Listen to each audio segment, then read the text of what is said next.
The Minab atrocity and the Hegseth doctrine. 1. The nature of the Minab school attack.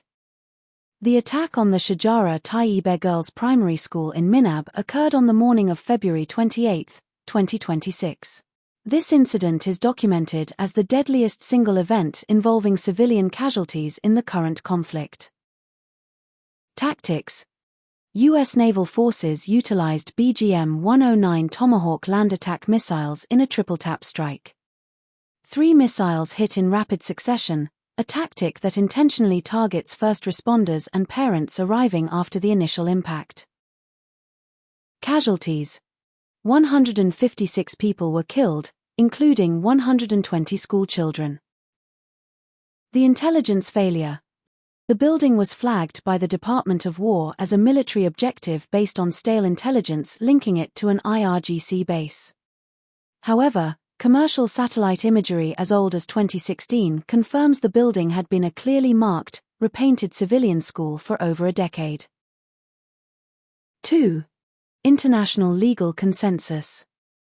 Outside of the U.S. domestic narrative, the international community has reached a firm conclusion: the Minab strike is a prima facie war crime.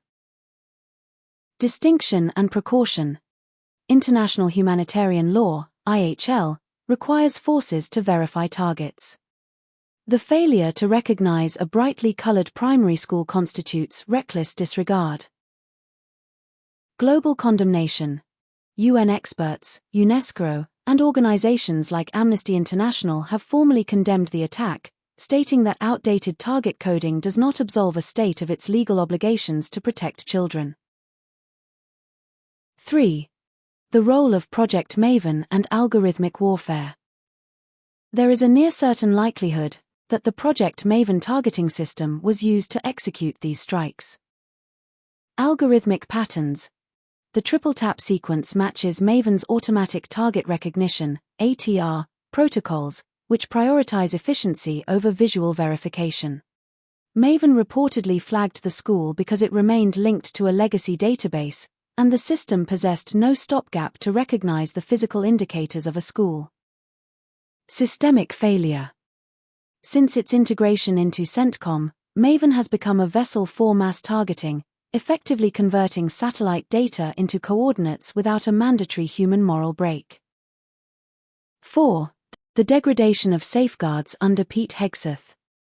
Under the leadership of Secretary of War Pete Hegseth, the U.S. military has undergone a documented degradation of safety protocols.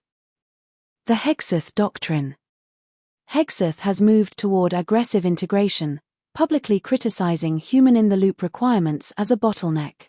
He argues that AI must operate at machine speed to remain competitive, which inherently removes the time required for a human to countermand a machine's error. Targeting firms for safety. Hegseth recently designated the AI firm Anthropic as a strategic supply chain risk because they refused to remove safety guardrails or integrate their systems into offensive targeting stacks. 5. Illegal war of aggression. Outside of U.S. media, Operation Epic Fury is characterized as a manifestly illegal war of aggression. Lack of justification. UN Secretary-General Antonio Guterres confirmed there was no evidence of an imminent threat from Iran. The operation violated Article 2 of the UN Charter and was executed without UN Security Council authorization. A crime of aggression. International jurists have categorized the campaign as a crime of aggression, noting it bypassed both international law and the U.S. War Powers Act. 6. Comparative historical record. The specific scale of the Minab massacre, over 120 children killed in a single morning, stands as a singularly devastating event. Neither Russia nor Iran, in their recent respective conflicts, has a documented record of a single strike on a school resulting in this volume of concentrated child casualties. 7. Command responsibility and legal liability. Based on the principles of command responsibility, there is a substantial legal basis for the prosecution of Pete Hegseth for war crimes. Minab strike. By dismantling the safeguards meant to prevent such errors, Hegseth is liable for the resulting massacre. Assassination of Iranian leadership, authorized during active negotiations. This constitutes an act of perfidy and state-sponsored murder. Initiation of illegal war. As the architect of the invasion, he meets the criteria for the crime of aggression. Criminal neglect. His rejection of war crimes as a valid legal category is cited by scholars as evidence of mens rea, guilty mind, showing a premeditated intent to operate outside the boundaries of international law.